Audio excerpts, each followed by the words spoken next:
दोस्तों, आज की हमारी इस युवा पीढ़ी को स्वतंत्रता सेनानियों द्वारा किए गए कठिन प्रयासों के बारे में जागरूक करने के लिए आपके समक्ष एक ऐसे महान क्रांतिकारी नेताजी सुभाष चंद्र बोस की बहादुरी और बलिदान की कहानी एक छोटे से नाटक के रूप में प्रस्तुत करेंगे।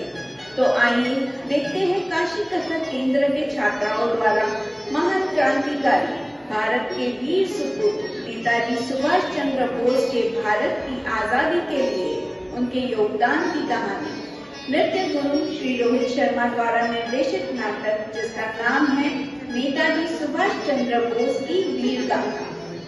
जब जीरो दिया मेरे भारत ने मेरे भारत ने दुनिया को तब गिनती आई। तारों की भाषा भारत ने दुनिया को पहले सिखलाई। देता न दशमलव भारत को यूं चांद पे जाना मुश्किल था। धरती और चांद की दूरी का अंदाजा लगाना मुश्किल था। सभ्यता जहाँ पहले आई, सभ्यता जहाँ पहले आई, पहले जन्मी है जहाँ पे कला। अपना भारत वो भारत है जिसके पीछे संसार चला और आगे बढ़ा। यूं आगे बढ़ा बढ़ता ही गया। भगवान करे ये और बढ़े, बढ़ता ही रहे और फूले फले, बढ़ता ही रहे और फूले फले। नमस्कार बंधुओं, नमस्कार। आज का यह आजाद भारत देखकर और आजादी से जी रहे हमारे देशवासियों को देखकर बहुत ही खुशी हो रही है। आजाद भारत में सांस लेना आप सभी को कैसा लग रहा है? क्या आप सब जानते हैं कि मैं कौन हूं? मैं भी आप में से ही एक भारत मां का पूत हूं। जब भारत आजाद हुआ तब मैं आजादी की खुशी नहीं मना पाया था, मगर फिर से लौटा हूं आजाद भारत में, आजादी से जीने। दोस्तों, मैंने भी स्वतंत्रता सेनानियों का संघर्ष देखा, बलिदान देखा है, उन्हें भारत की आजादी के लिए लड़ते देखा है। अंग्रेजों ने कभी हमें बम से उड़ाया तो कभी गोलियों से सीधा छलनी कर दिया। उन्होंने जो दर्द सहा मैं उसकी शब्दों में व्याख्या भी नहीं कर सकता। सभी ने अपनी मातृभूमि भारत को आजाद करने के लिए अपना बहुत बड़ा योगदान दिया है। उन्होंने अपनी आने वाली पीढ़ियों यानी हमारे लिए स्वयं को कुर्बान कर दिया और अपना तन मन धन सब कुछ इस देश के हित में न्यौछावर कर दिया, न्यौछावर कर दिया, न्यौछावर कर दिया। 23 जनवरी 1897 जब भारत पर ब्रिटिश सरकार का राज चल रहा था, तब कटक के उड़ीसा में एक महान क्रांतिकारी नेताजी सुभाष चंद्र बोस जी का जन्म हुआ।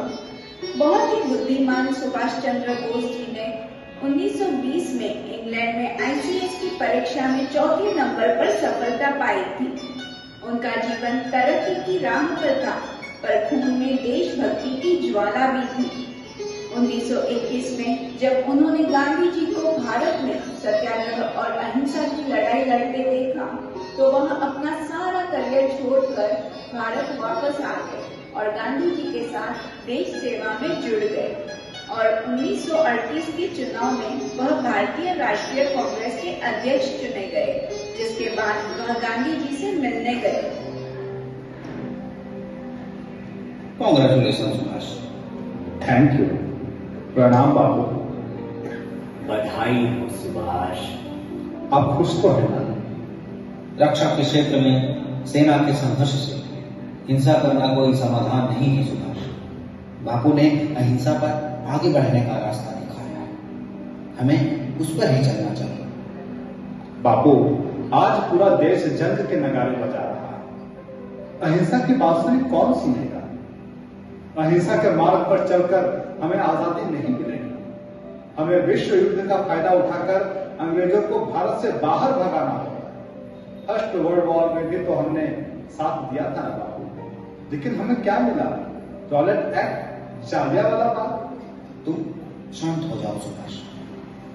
इस युद्ध के बाद हम आजादी मांग लेंगे। आजादी पर ठीक नहीं है, यह हमारा अधिकार है और अधिकार मांग कर नहीं छीन कर लिया जाता है। तो हम साथ में काम कर सकते हैं। मुझे पूरा विश्वास है कि इस युद्ध के बाद हमें आजादी जरूर मिल जाएगी। नहीं बापू नहीं, मैं उस साम्राज्य का कभी समर्थन नहीं करूंगा जिसने 200 साल तक हम पर शासन किया है। भारत के जवानों का ब्रिटिश सरकार के लिए बलिदान नहीं सह पाऊंगा। अगर जवानों को लड़ना है तो भारत के लिए लड़े, अपनी मातृभूमि के लिए लड़े, अपने देश के लिए लड़े। सुभाष, हिंसा के मार्ग से मैं सहमत नहीं। ठीक है बापू, तो आप अपने तरीके से लड़िए और मैं अपने तरीके से। मुझे आशीर्वाद दीजिए कि मैं अंग्रेजों से आजादी छीनकर अपने आजाद भारत में वापस लौट सकूं। विजयी भव। हम तुम्हारा इंतजार करेंगे सुभाष। अध्यक्ष पद छोड़ने के बाद भी सुभाष चंद्र बोस जी ने अपनी आजादी की लड़ाई जारी रखी, जिस कारण उन्हें 11 बार अंग्रेज सरकार ने जेल में डाला।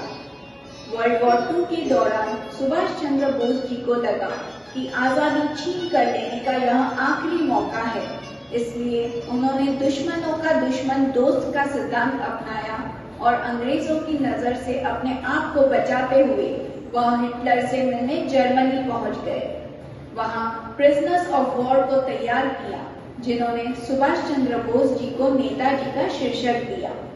परंतु कुछ ही दिन में इस बात से मोह भंग होने के बाद कि जर्मनी भारत की स्वतंत्रता प्राप्त करने के लिए किसी भी तरह की मदद कर सकता है, वे तुरंत ही पनडुब्बी के सहारे जापान पहुंचे, जहां उन्होंने जनसभा में भाषण दिया।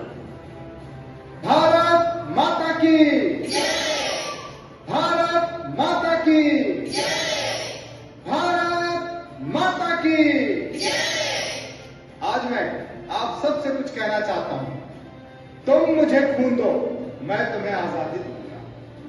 वह खून कहो किस मतलब का जिसमें उबाल का नाम नहीं, वह खून कहो किस मतलब का जिसमें उबाल का नाम नहीं, वह खून कहो किस मतलब का आ सके देश के काम नहीं, वह खून कहो किस मतलब का जिसमें जीवन न रवानी है, जो परवश होकर बहता है वह खून नहीं पानी है। ऐ मेरे वीर जवानों, ऐ मेरे वीर जवानों, स्वतंत्रता के खातिर बलिदान तुम्हें करना होगा। तुम बहुत जी चुके जग में, लेकिन आगे मरना होगा। आजादी के चरणों में जो जयमाल चढ़ाई जाएगी, आजादी के चरणों में जो जयमाल चढ़ाई जाएगी, वह सुनो तुम्हारे शीशों के फूलों से पूछी जाएगी। इस तरह नहीं सिर्फ बातों से मतलब सरता है, इस तरह नहीं सिर्फ बातों से मतलब सरता है। लो यह कागज, है कौन यहाँ आकर हस्ताक्षर करता है।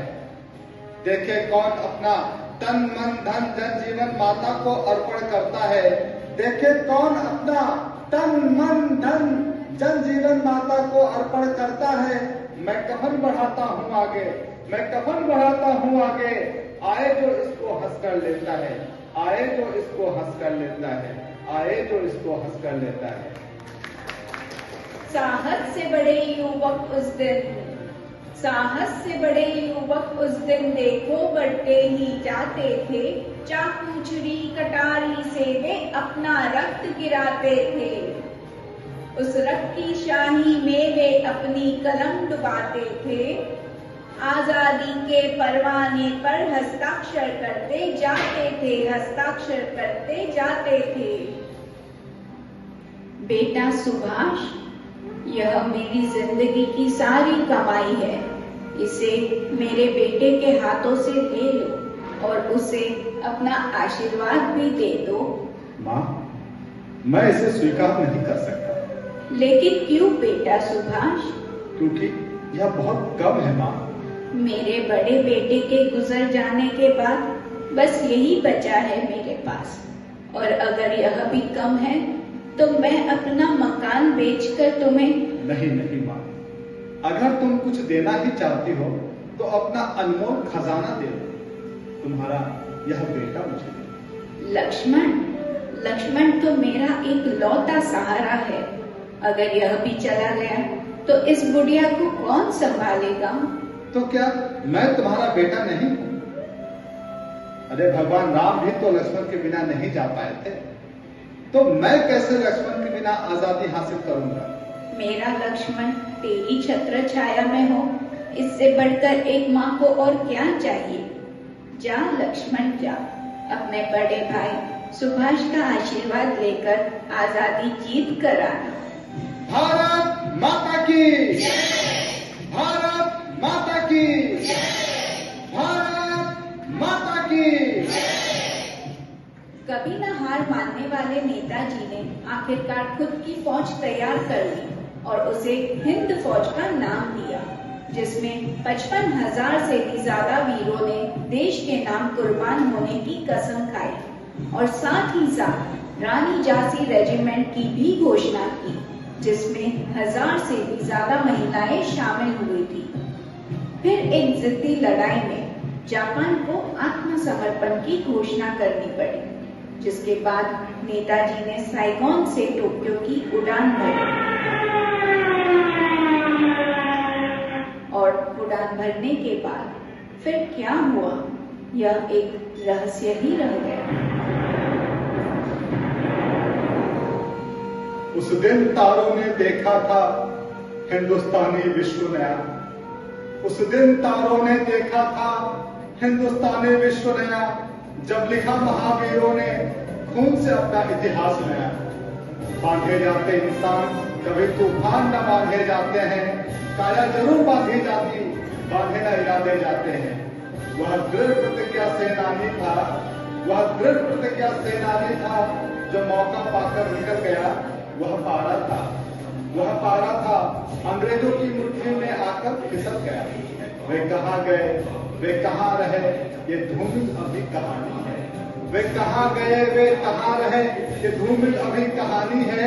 हमने तो उनकी नई कथा आजाद फौज से जानी है, हमने तो उनकी नई कथा आजाद फौज से जानी है, आजाद फौज से जानी है, आजाद फौज से जानी है।